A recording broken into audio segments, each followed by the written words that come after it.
इस्लामाबाद में तेजी से बदलती सियासी सूरत हाल, वजीर आजम के गिर्द घेरा तंग। अपोजिशन अरकान ने इमरान खान के खिलाफ तहरीके अदम एतमाद कौमी असम्बली सेक्रेटेरिएट में जमा करा दी। 100 से जायद अरकान के दस्तखत मौजूद, इजलास बुलाने की रिक्विजिशन भी जमा।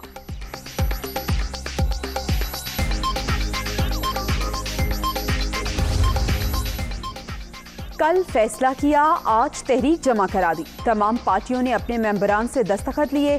1 करोड़ नौकरियां झांसा, 50 लाख घर धोखा, 172 से ज्यादा वोट लेंगे। शहबाज, फजल रहमान और आसिफ जरदारी की मुश्तरका प्रेस कॉन्फ्रेंस।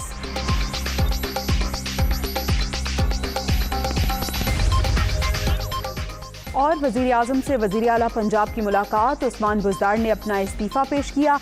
इमरान खान का इस्तीफा मंजूर करने से इनकार, काम जारी रखने की हिदायत की।